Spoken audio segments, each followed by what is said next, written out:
tiger sharks are always larger than the males. We feed our sand tiger sharks twice a week, which may not seem like a lot, but in the wild they can go up to 5 weeks without feeding.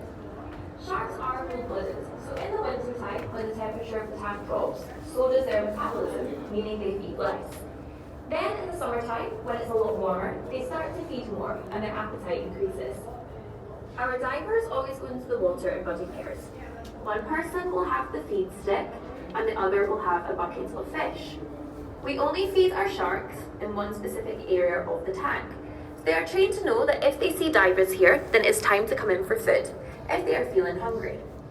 If you are lucky enough to see our divers in the tank during your visit, we do ask that you remain on the moving part of the walkway, but feel free to give them a wave as you're passing by. Sharks are part of a group called elasmobranchs, and rays are also the same.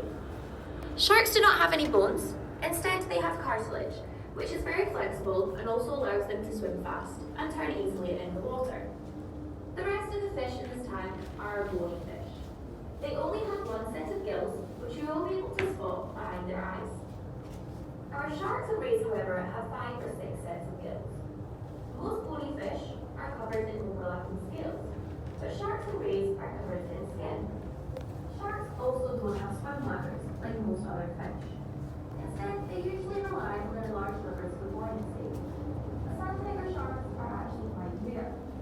They are the only shark that is known to go up to the surface in the air if they need to make themselves more buoyant. Shark skin is very tough and is covered in something called dermadenticles, which literally means skin teeth. These denticles help them to reach strap and turbulence, allowing them to swim faster and also quieter. Competitive swimsuit designers have actually copied this and created fabric which mimics these denticles.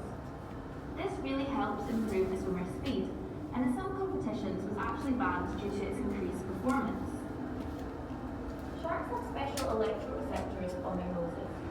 These allow them to detect weak electrical stimuli from the muscle contractions of animals and help them to hug them more efficiently. Many people believe that sharks can never stop swimming or will die. This is true for some species of sharks which need the swimming motion to pass water over their gills. However, sand tiger sharks can actually rest on the bottom. They can actively pass water over their gills, and this is called ground ventilation.